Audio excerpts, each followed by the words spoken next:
So we're live, but I'm gonna wait to get the notification from YouTube before we go. Absolutely. Let me go to my comments right quick. I created a whole banner for you and it's not even here. A whole what? A whole banner, a little ticker that could go across the bottom. So I'm just gonna say, visit jadajackson.com. Mm-hmm. It's literally that simple. We'll add that banner. And we're going to show it. Okay. So, all right, we'll go ahead and get started.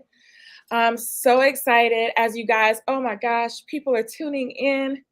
We have some folks. If you're live from LinkedIn, let me know. We have Twitter. We have about 50 million Facebook pages. So I'm super excited. But glad you guys can join me on a Monday. I'm super duper excited for this discussion. And I could not do this by myself. Good evening, Kendall. I'm going to put your comment on the screen because we appreciate you so much. Thanks for tuning in LinkedIn land. But I wanted to have a discussion about this blue check. If I see one more notification about how much money we are spending on buying these blue checks, and we got nonprofits that need funding, we got fundraisers going on and all sorts of stuff, I'm gonna go crazy. But instead of me just giving you my opinion, because I always think of things in terms of PR and branding, I'm struggling because I don't know how to advise my clients at the current moment. I definitely wanted to bring in an expert. So I would love to just welcome Dr. Jada Jackson to my lovely, let's just say, social media platform. And eventually this will be on PR Yourself with Leah Frazier podcast. So we can have this discussion with a licensed professional counselor and mental health professional. So hello, everybody. Hello. And Clydell's already chiming in. He's like, from LinkedIn, he just says, I haven't bought the blue check, so I'm interested to hear your thoughts. Well, Clydell, I want you to, we've done some events together. I definitely want you to chime in because you have a pretty major brand. But welcome, Dr. Jada. Why don't you tell the folks a little bit about yourself? Because we met on the set of Good Morning Texas, doing a couple of Say Yes to You segments together. But why don't you fill us in? Absolutely. So hello, everyone. I'm just excited to be here with the wonderful, amazing Leah. And so as Leah mentioned, we met on the set of WFAA. And so I'm a licensed mental health counselor and licensed professional counselor. And I see clients, it's a broad range, but my sweet spot would be in the area of mood disorders, trauma more specifically. And then I also have the pleasure of working with the celebrities, and that's kind of what I do. I have that niche of doing that, working with the NBA, the Major League Baseball Association, the WWE, and some of the largest corporations in the world, which I have a chance to educate in that corporate training space. So that's what I do. Lee and I were just talking about how busy we are. I've just been away for a couple of weeks and I'm getting back in the swing of things here today. So yeah, I'm just glad to be here today, Leah. And I'm so honored to have your time for just a little bit. And I was just telling you, Dr. Jade, I was like, weren't you somewhere? She's like, yeah, I've been gone for like 2 weeks. So I'm happy that you hopped on just for a little bit for us to have this discussion. But so here's where I want to go with this. And for anybody tuning in, if you've kind of been, going back and forth on whether or not you should indulge and buy this blue check, or you're seeing a lot of people buying the blue check. And there's so many funny memes going on. So one of the ones that I saw on Hollywood Unlocked was hilarious. So when it first started around April, they posted Instagram sold 44 million blue checks in one day at $15 a check. Ooh. That is $660 million that they made just because y'all want to be somebody y'all not. Let me say, I am am not passing judgment, and I want that to be the theme throughout the entire discussion, is that we're not passing judgment on folks, but it was just funny, but it more stood out the numbers to me that there was 44 million blue checks on Instagram sold in one day. Now we'll go to Twitter, which also started selling their blue checks. And so Daily Loud reported that Twitter reportedly made 11 million in 3 months from users buying a blue check. And there's been this back and forth discussion, even amongst celebrities, of do I buy it? Do I not buy it? And even Elon Musk just went ahead and bought LeBron James's because LeBron's like, I'm not buying no blue check. So Elon was like, I paid the $5 for LeBron James. Right, right. But as you're seeing this, Dr. Jada, online, like, what were your initial thoughts when you saw that we're taking away the blue checks and the verification, and now you have to buy it? Well, first of all, we all knew the blue check as being something we couldn't have unless we were famous, we had a certain level of a brand, or at one point, and Leah, you clarify this for me, you had to have 10,000 followers at one point to get the blue check. Was that accurate? Yeah. So at one point in time on Instagram, you had, you know what? I'll clarify it even further, Dr. Jada. Yeah.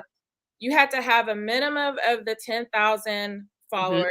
Someone asked, what is a blue check? So the blue check is if you go to Instagram or even Facebook or Twitter, you may see some users that have a blue check next to their name, which essentially means you've been verified.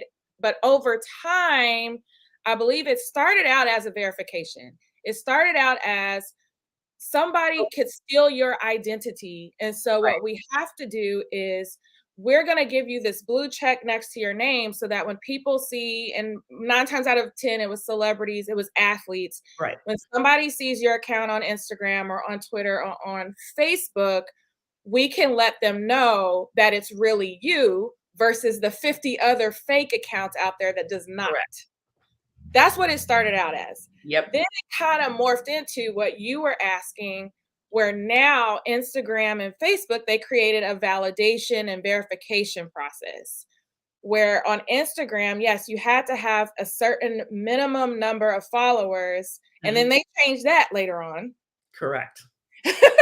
And then you have to, there's even more specific specifications where they wanted to see that you receive top tier media coverage, and not just over the span of your brand. They wanted to make sure you had it within a certain number of months. And I believe at one point it was, you had to have had national top tiered coverage within like a 6-month span. So we're talking maybe a Forbes, a Essence, a BET, a Good Morning America, whatever, within 6 months. And you have to prove that you are a personality or a celebrity, and then, we'll give you this check. And so what ends up happening as a society, they end up building like this social hierarchy. You know? About that. Yes. Yes, let's talk about that, because really that's the psychology behind all of this, right? Because the social hierarchy has been in place, as far back as we can remember. But essentially what it says is you're either a have or you are a have not. You're either someone who means something, you have some form of influence, and I think that this is important, whether it's financial, whether it is your ability to influence others, whatever that thing is that you have that allows you to separate from others, we've always been in search of that. And so one thing I want to drill down into, Leah, if I could just take a moment. Many years ago, during my doctoral research, one of the things that I studied was the acquisition of self-concept. And so what does that mean? That means the study of how people acquire self-concept. But when we think about self-concept, originally someone may say, well, what is that? Well, it is self-esteem because self-concept and self-esteem can be used interchangeably. However, self-concept is it's either our set of beliefs, our attitudes that we have about ourselves. It would include some of our personality traits. It would include our values. It may include our physical abilities, and to some degree, even our physical traits. Hint, hint, beauty, right? So when we look at how we can identify self concept, we have to look at 6 domains. And this is part of the research that I did. And those 6 domains are as follows. The first is academic. So we see the social construct in academia, right? Because if you go to Yale or Harvard, you are in a certain category. But if you go to the University of Phoenix, then you got your degree in some alternative from an alternative route. So that's the academia. Then we have affect. That's our emotional intelligence. How emotionally intelligent and mature are you to handle difficulties in life? Right. So that's a stage. The third one would be your competency. It's, do you feel you're competent enough to achieve certain things? And then there's our family, which would be our family of origin. And then we slide into our physical appearance. How do we feel about ourselves and how we look and how we show up in the world? And then finally, the sixth one would be social. Mm. It's our ability to connect in that social space. So this is really a discussion, Leah, about how we feel about ourselves. And I know probably most people don't want to hear that, but it really is, right? I have a question for you, and because when you lay it out like that, there's so many layers. But I also think about how after I've watched a million documentaries and myself just reading up on how a lot of the way these things are it's very divisive, right? And it's very intentional in how a lot of this is set up. Do you believe that originally when this blue check structure was implemented, do you believe that it's possible that it was done purposeful? Or do you believe maybe, okay, we started out with good intentions and then it took on a life of its own because of what you just explained with self-concept and identity and, Mhm. and the social component? Um, well, I heard someone say before, cash is king. I think it's all very much driven by how do we make the most money. And that, of course, at the core is who we are as a society for the most part, because we do thrive in capitalism. However, I do believe that there was a protection component to protect those who may have been the most vulnerable, meaning, you know, I don't consider myself a quote unquote celebrity. However, I have had people take my name and create accounts, and I've had to go and say, this isn't me. I promise this really isn't me. And they're, having to drive that point home. So I do think it started out as, okay, we want to protect people, especially the celebrities, because we want them to use our platform. And they became influencers without being paid as influencers, right? Just by nature of who they are. So could it have started off very innocent? Absolutely. But I believe somewhere, someone in a very high place said, oh, we just created division between people who have a blue check versus people who do not have a blue check, and cut to the core of one's negative self-concept and inability to see themselves as valuable independently of a blue check. Hmm. And Clydell was like, he believes that the scheme was there the whole time, that it was a setup to monetize. And I'll kind of weigh in on that as well. I think as you were talking about, it kind of got divided out. All of these social platforms are absolute geniuses at gathering data, statistics. So we always talk about in the class that I teach in consumer behavior that like a lot of these platforms are not social. They say they're social media platforms, but they're more like advertising machines first. They're all about gathering your data. How can we use and monetize your data? So I'm thinking as they saw that divisiveness, and this is just me, just my opinion, is that as they saw more people applying and kind of like you saying, acquiring, trying to, what do I have to do? What do I have to do? They were tallying that. There was some reporting that had to go on with that. And they knew the moment they opened that up for folks to buy into it, they knew they were going to make bank. And let's just be honest. Facebook is paying out a $725 million settlement right now. And y'all just helped them make all that money back. Right.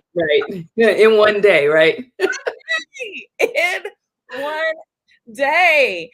But when you see those numbers, Dr. Jada, for something like that to open up, so we talked about Twitter, I think was 11 million in 3 months.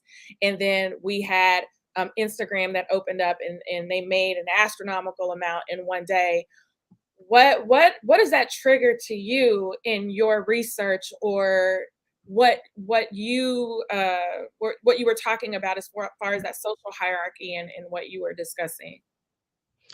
Yeah, I really think that when we look at social comparison, there has to be something within us that recognizes that who we are, it just is. We are who we are. However, I do recognize the importance of branding.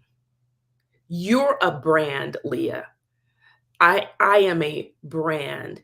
And the reality is, I didn't realize how much of a brand I was until I started speaking out and saying what it is I thought. And I went, oh, okay, so now we have influencers who are making legitimate money. And I like to call it life support. If you have to pay your bills and you need to, um, bring your business to scale your business to a level where it allows you to take care of your family and things like that. I totally agree. However, I would say as a therapist, primarily, I would ask, what is the reasoning behind wanting the blue check? Again, I'm not saying the blue check is bad, but what I am saying is that if the blue check is going to shift your income or your revenue for your business so dramatically that it is going to improve your quality of life, I'm all for that. However, if this is a self-concept issue, and when you were 13, you were always struggling with the haves and the have-nots, or you had poor self-concept, or in your family of origin, you were always told you were nothing and you never thought you were going to be something, and you're spending most of your time putting on the mask and putting on the face so that people think that you're something when really you're not, then that to me means that there needs to be a therapy session. There needs to be more deeper work that must be done. And so that's my opinion looking at it from both sides. So really just taking a deeper dive and asking why. I was having this conversation with a couple of friends of mine. We were just talking about like just spirituality and different things and how important it is just to ask why. Why do you do the things that you do, or why would you be attracted to something like this? Because for myself, when it arose, I was like, I'm not buying it. Because I mean, now at the end of the day, to your point, if somebody was trying to mock my brand and it was putting it at risk, then absolutely, I would do whatever it took to protect it. But as far as is Leah better, or will Leah get more followers because of the check? My thing is, you're gonna rock. I want the people that are gonna rock with me, whether I have the check or not. And I'm very, and I'm self-confident in what I do. However, where I do go back and forth with is in advising my clients as a publicist. Yeah. And like you said, using that scale to say, well, if this is going to help your business, help you make more money, put you on stages, or when Mhm, people mhm. see it, they automatically associate you with, being at a certain level, then yes, go for it. Yeah. But I still struggle with why do you need it in the first place? Outside of the privacy and the security issues, just setting that aside. Mhm. I still struggle and I can't stand that it's necessary, you know? So, Yeah, and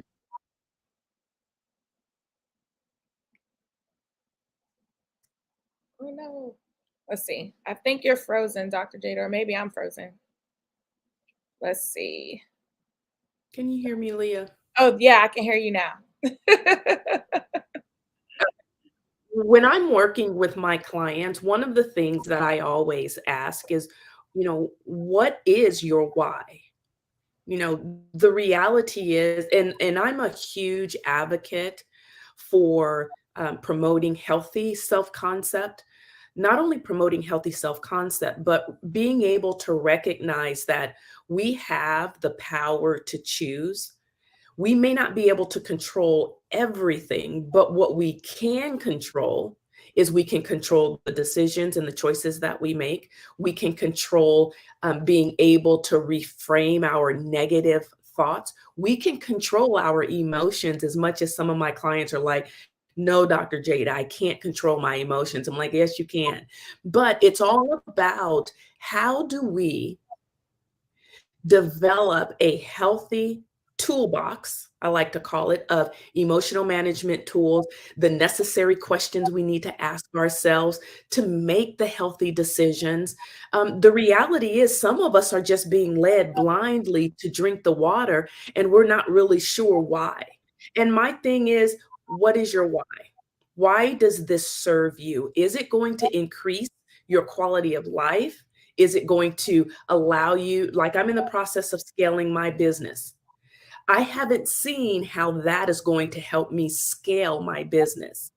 I just had a valuation on my business, and nobody told me to go and get a blue check to ensure that my business was scalable.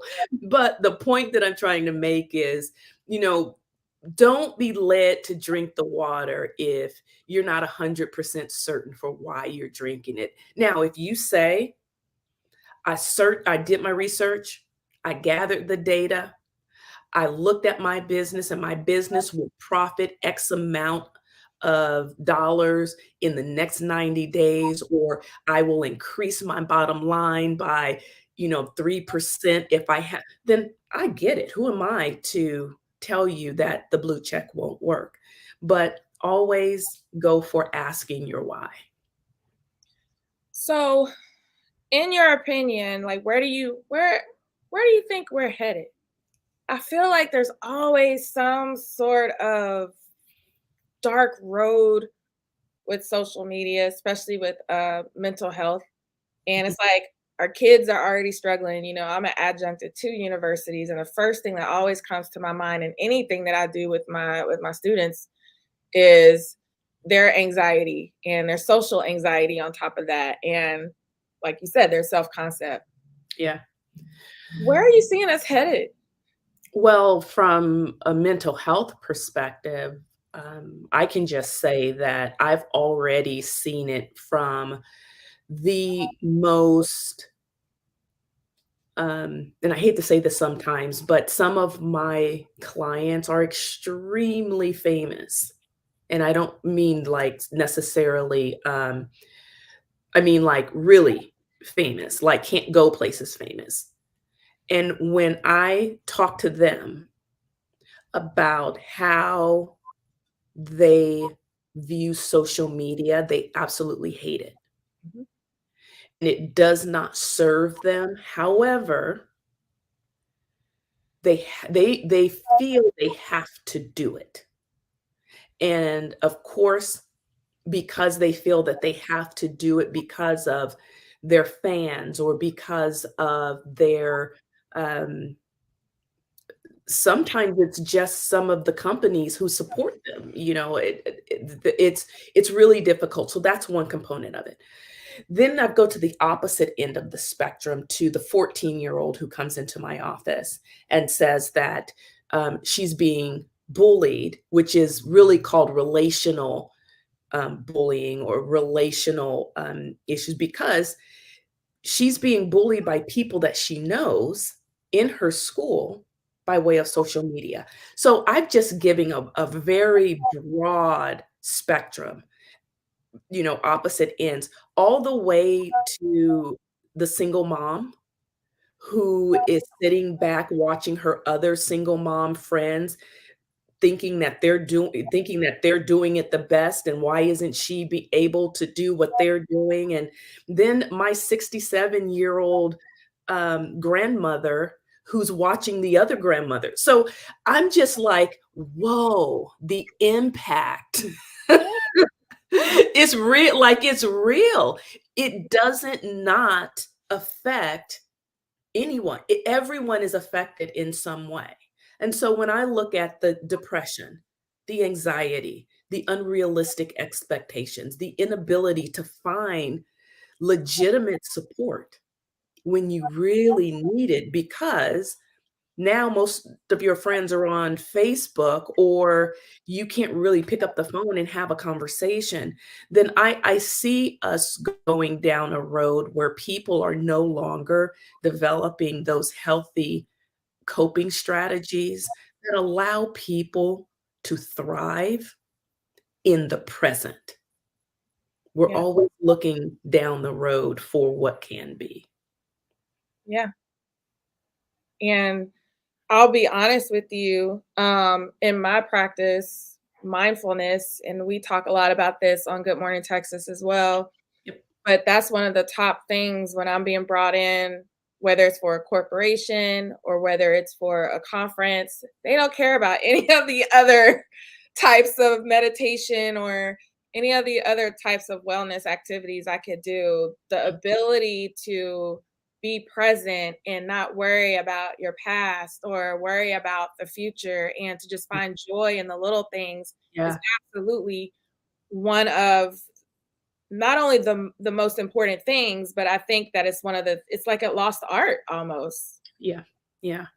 And, when you say that, Leah, that's one of the things that when I go in, they're like, "Can you do that thing that you did, when you came the other time?" And literally, it was a mindfulness exercise, because the reality is, how often do we really just stop and just sit in the moment, not think about the kids, not think about the spouse, not think about the agenda, not think about who's on social media, not thinking about, for me, the Warriors. I'm originally from San Francisco, the San Francisco Bay Area. So, the Warriors are winning now, but, we can get You caught slipped up. in. What was that? Sorry, man. I know. But it's all the things though, right? It's all the things. And I have to say, my husband and I were San Francisco 49ers and Dallas Cowboys in one house. It's a serious thing. I don't know how that works. Barely, barely. But it's all the things that are taking place in our lives. It's the 80,000 pieces of information that we take in on a daily basis. And you asked, Leah, where are we going with this?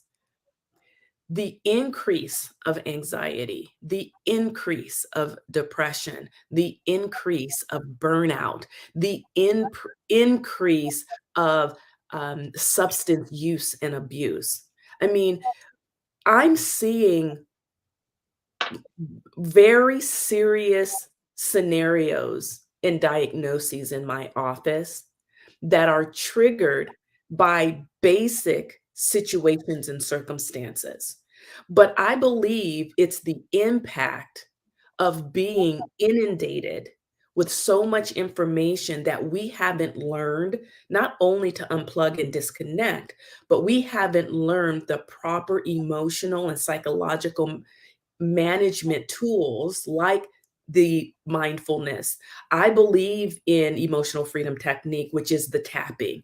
I believe Yeah. in prayer and meditation. I believe in taking a step back. And I did it today. I was just like, I had one meeting. I was like, you know what? I can't do that today. I apologize that I, overextended myself, but this is a boundary that I need to set. A lot of us don't know how to set the healthy boundaries. So there are a lot of elements, but I just believe that mental health issues are going to continue to increase if we aren't able to manage our why. Woo. And you know what, Doc? I'm not even gonna put anything else after that. That is the mic drop right there. And I think that is at the core of the discussion today. Yeah. If you're tuning in, and I don't want to skip over your comment, Kendall. So he says he owns an internet gospel radio station. Would that benefit us? I think that's the crux of this entire conversation. Dr. Jada is saying, ask yourself why. Mhm. It's almost like you're going through a cost benefit analysis. Like it's Mhm. not as simple, just throw the $5 at it. It Mhm. really is you weighing the pros, the cons. How would this make you feel? It's a whole entire, it's deeper than just paying for this thing. Absolutely. Absolutely. And then Chandra had a comment, and she just says, comparing the illusion of a perfect life against your own real life is a lot. It's draining. Right. Right. I agree, Chandra. It's exhausting. And at some point, when do you unplug? When. And then Clydell has a long comment, but he says, thank you. Seriously, this has given him the perspective he's needed. And then so many other comments that just says it's a much needed conversation. And I'll be honest, when I approached Dr. Jada, it was like, this is not a bashing session. This Mhm. is not any type of judgment. I genuinely was having an issue. Mhm. And I'm not a licensed therapist. I'm not a counselor, but we've been so brainwashed. Like, it was bothering me, the fact that when you see it, your brain automatically prioritizes someone. And Mhm. that was Mhm. bothering me. And then even knowing that now all these millions of users, and some may be your friends, your family, Mhm. your peers, knowing that they purchased it, and still your automatic association is to prioritize them. Mhm. That bothered me, to know that over the course of all this time, I have been socialized in this way. And I had to have this open discussion to say, as a PR professional where I advise my clients on creating a perception, this bothers me. Mhm. Mhm. Yeah, and it's the manipulative factor that gets under your skin, Leah, as it should. So, well, y'all, so Facebook user, I'm going to her site to see if Doc can take my insurance. Listen, insurance pays, and it gets you some mental health So and help, yes. tips. Go for it. All the stuff, all the stuff. Dr. Jada, before you leave, why don't you tell, we were talking about your journals and some of the things that you offer. So why don't you let the users know what you got going on? Absolutely. So, again, going back to those coping skills, I believe in having resources. And so I have a series of journals. I have a mindset journal, which just happens to be my favorite. And it is a 52-week journal. It's on Amazon. And it's under Dr. Jada Jackson Mindset Journal and Planner. And then, of course, I have a couple of journals for men. I have a 3-minute journal for men, because men, you have to journal too. I just believe in it. And if I do, how much time do I have? I always want to say something about You journaling. have plenty of time. Okay. So here's my thing: journaling and affirmations. So the reason why this is important, and affirmations in particular, because uh, I have to say this every single moment, just like those 80,000 pieces of information we take in one day, every single minute we are laying down new memory. Now, here's where it gets interesting because we have power, and that power is in our brain in the form of neuroplasticity. Yep. What does that mean?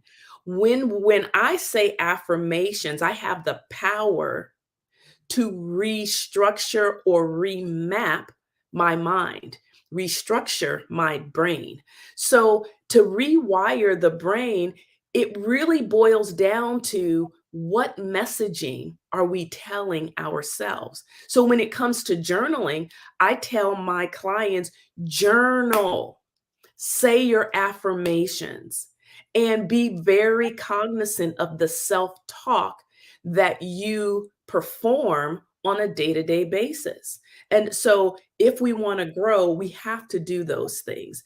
And so, I just wanted to say that because I believe that we have a toolbox or a tool belt that we don't even use because either we don't believe in it or it just takes too much time.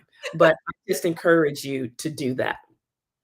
And if you're gonna journal and you're not journaling, why not start with one of the journals that Dr. Jada Jackson has on There you go. jada.com or on Amazon. So you gotta start somewhere. And it's not, and I agree with you, it's not woo-woo. It's absolutely, absolutely essential.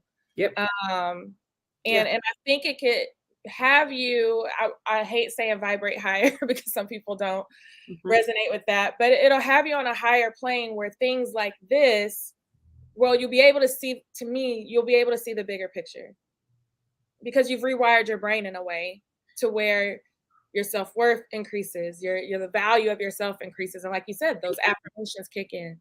Yeah, and there's a science behind it, right?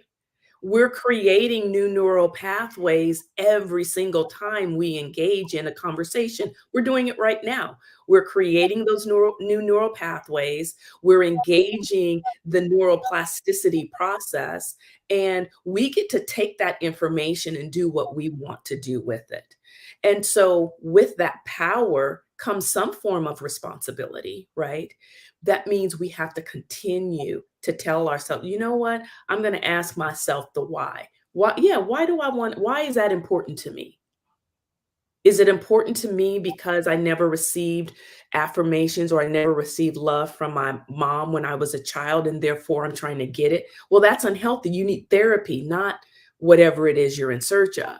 Or is it because you have abandonment issue? You know, one of the things that I do in my classes with my groups is I have them take an attachment style Mm, assessment so that they understand what are my attachment styles and do I have abandonment issues somewhere that may cause me to engage in certain behaviors that may be counterproductive to my growth, to my healing, to my prosperity. You fill in the blank, whatever it is.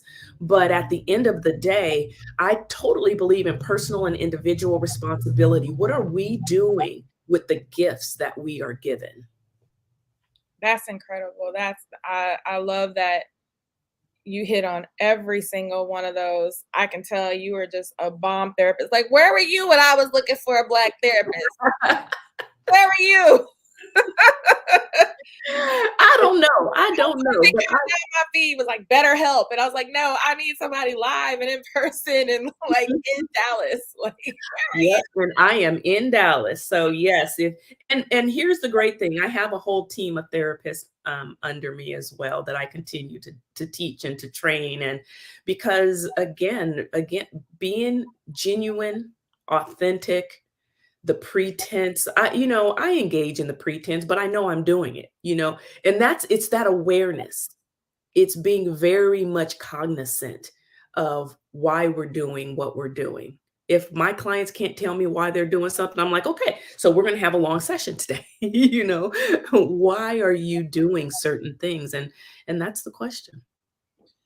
And I love that you've posed that, and I'm gonna definitely marinate on this. I think being in PR and dealing with publicity and dealing with public perceptions of brands and businesses and at from time to time pseudo celebrities, they're not major, but pseudo. It's something that I have to manage all the time. And I ask the client, like, well, why would you want that? Why is it hit or miss Mhm. if you don't get an essence?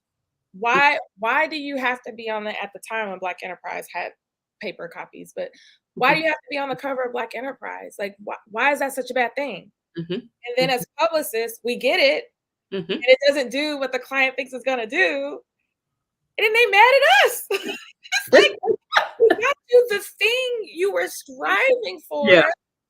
because you thought it was gonna do X, Y, and Z, and it didn't. Mhm. And those are those unrealistic expectations that I was talking about earlier, because now we see other people doing certain things, and the appearance is that it appears that they're either blossoming or they're really where they're supposed to be. But the question is, what if they're not? What if it is just, oh, they were able to do this one thing, but not all of the other things that come along with it. You just never know. So Mhm. And Akila, one of my friends, said, Leah came with stats. I always come with some stats and some facts. And that's the next one I'm gonna find is the statistics of people out here fronting and flexing for the gram. There's gotta be some data statistics on that so that we can stop comparing ourselves to things that just aren't true. But exactly. with Yeah. that being said, please follow Dr. Jada Jackson. She's absolutely incredible. Follow her on Instagram. Go to jadajackson.com. Purchase her journals if you don't have one. And anything else before we close out?